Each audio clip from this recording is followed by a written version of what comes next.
이 영상은 당신의 일일 수도, 당신의 어머니의 일일 수도 있습니다. 영상을 시청하기 전 구독과 좋아요는 저에게 큰 힘이 됩니다.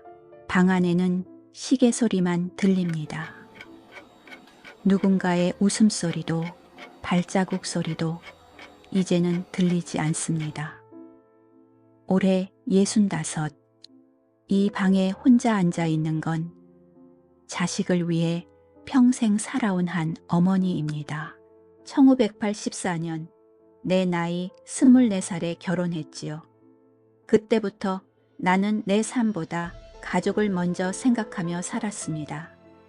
자식을 위해, 남편을 위해 가진 걸 다 내어주며 살았지요. IMF가 닥쳤을 때는 그나마 쥐고 있던 것마저 다 흩어졌습니다.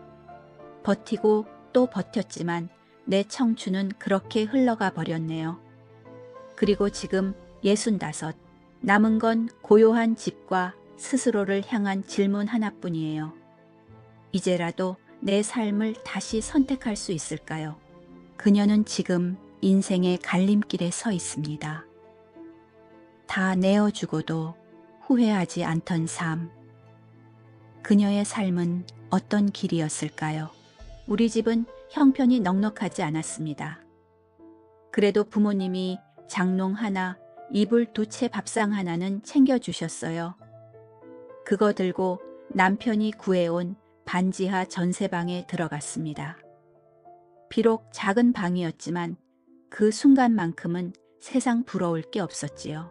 작은 전세방, 천장은 낮고 창문은 담벼락만 비쳤지만 그곳은 세상에서 가장 든든한 집이었다. 1년 뒤 첫 아이가 태어났다. 산부인과 병실, 새벽녘 공기를 가르며 첫 울음소리가 울려 퍼졌다. 그녀는 그 작은 손을 꼭 쥐며 이제 다시는 자신만을 위해 살 수 없다는 걸 깨달았다. 그 순간부터 엄마라는 이름이 그녀의 전부가 되었다. 세월은 빠르게 흘렀다. 첫째가 자라며 둘째도 태어났다. 집안은 늘 분주했지만 웃음이 끊이지 않았다. 낡은 반지하 전세방에서 시작한 삶은 조금씩 나아져 마침내 지상으로 이사할 수 있었다. 애들 뛰어노는 소리가 집안 가득 들릴 때면 비록 가진 건 없어도 세상 부러울 게 없었어요. 이제 우리도 잘 살아볼 수 있겠다. 그런 희망이 있었지요. 하지만 그 희망은 오래 가지 못했다. 1997년 IMF. 남편이 직장을 잃자 가정은 하루아침에 벼랑 끝에 섰다. 그날부터 그녀는 집에 앉아 있을 겨를이 없었다. 새벽 4시 시장 골목에서 채소 박스를 날랐고 아침 9시 봉제 공장에서 재봉틀을 밟았다. 저녁 6시가 되면 식당으로 향해 설거지를 하고 그릇을 날랐다. 밤늦게 돌아오면 손톱이 다 닳아 있었지만 다음 날 또 나가야 했다. 잠잘 시간이 아까웠습니다. 내가 쓰러지면 이 집도 무너질 테니까요. 그래서 어떻게든 버텨야만 했지요. 세월은 흘러 아이들은 중고등학교에 들어갔다. 남편이 다시 일자리를 얻었지만 예전처럼 안정적이지는 않았다. 줄어든 월급으로는 생활비와 교육비, 전세 대출을 갚기에 늘 빠듯했다.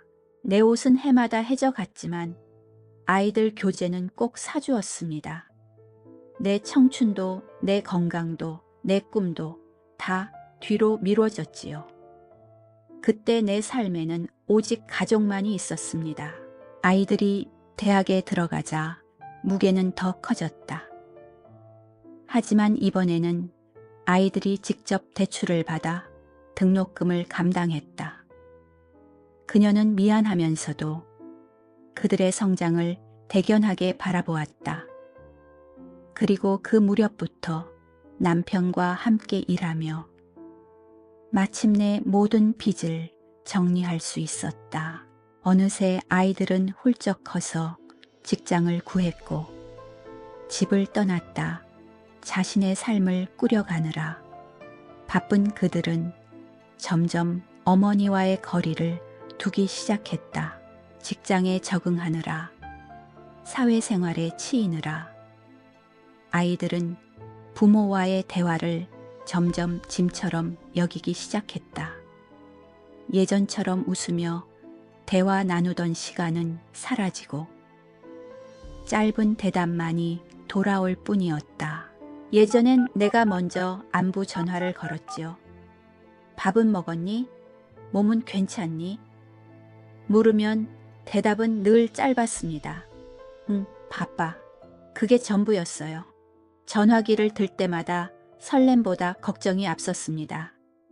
내 목소리를 듣는 게 싫을까봐, 혹시 내가 방해가 될까봐 손끝이 자꾸 멈춰 서더군요. 자식들이 독립하며 어머니의 세상은 점점 작아졌다. 젊을 땐 아이들의 버팀목이어야 했고 세상 앞에서 강하게 서야 했지만 나이가 들수록 자식에게 의지하기보단 오히려 짐이 되진 않을까 하는 두려움이 더 커졌다.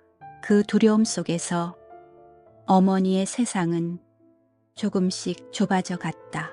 그러나 자식들의 세상은 점점 넓어졌다. 자신의 삶을 꾸리고 사랑을 이루며 결국 결혼이라는 새로운 출발선 앞에 서게 된 것이다. 그때 어머니는 또다시 결심해야 했다. 남들처럼 예식도 치르고 신혼집도 마련해줘야 했기 때문이다. 손에 쥔 것은 없었지만 방법은 있었다. 내 식구가 함께 살던 집. 이제는 둘만 남았으니 그 큰 집은 더 이상 필요하지 않았다. 아이들 결혼 앞에서 결국 집을 팔았습니다. 작게라도 시작할 수 있게 해주고 싶었거든요. 나는 괜찮습니다. 조금 좁아도 조금 불편해도 아이들만 잘 살면 된다고 생각했지요. 그렇게 어머니는 평생 지켜온 집을 내어주고 자식의 앞날을 위해 또 한 번 자신을 비웠다. 그 순간 어머니의 마음속에는 후회보다 안도가 자리했다. 그래, 아이들만 잘 살면 됐다는 오래된 믿음 때문이었다. 자식들은 결혼을 하고 이제 각자의 가정을 꾸리며 더 넓은 세상으로 나아갔다. 하지만 그 순간부터 어머니의 자리는 조금씩 더 뒤로 밀려나기 시작했다. 결혼하고 나서는 더더욱 바쁘다며 연락이 줄어들었습니다. 내가 안부를 물으면 엄마 지금 바빠. 나중에 전화할게. 그 말만 남기고 끊는 일이 많아졌지요. 새 가정을 돌보고 직장에서 살아남느라 자식들에게 부모는 이제 뒷전이 되었다. 누군가에게는 다정하게 웃을 줄 알지만 어머니에게는 점점 무심한 대답만 돌아왔다. 내가 걱정해서 한마디 하면 잔소리라고 생각하는 모양이더군요. 그래서 이젠 전화기를 들 때도 망설이게 됩니다. 혹시 내가 그들의 삶에 방해가 될까봐. 자식들의 세상은 넓어지고 화려해졌지만 어머니의 세상은 점점 고요하고 좁아졌다. 그 고요 속에서 그녀는 자신이 더 이상 불리지 않는 이름임을 깨닫게 되었다. 내 이름. 글쎄요. 누구 엄마, 누구 아내, 아주머니, 내 이름을 불러주는 사람은 없었습니다. 맞다. 어머니는 결혼한 순간부터 자신의 이름은 잊고 살았다. 어머니는 생각했다. 나는 누구였을까? 현재 나이 65. 평생을 자식과 가정을 위해 살아온 한 어머니는 고요한 방 안에 혼자 앉아 있다. 내 삶은 늘 가족을 위한 것이었습니다. 남편을 위해, 자식을 위해, 내 청춘도, 내 건강도, 내 꿈도 모두 내어주었습니다. 그리고 남은 건 이 집 하나뿐이네요. 그녀는 스스로에게 묻는다. 앞으로 남은 내 인생은 누구를 위해 살아야 할까? 지금이라도 나를 위해 살아도 될까요? 아니면 여전히 엄마라는 이름으로 살아야 할까요? 65. 그녀는 선택의 갈림길에 서 있다. 자신의 모든 걸 가족에게 내어주고도 후회하지 않던 삶. 이젠 자신을 위해 사는 것도 고민해야 하는 그 이름은 어머니다.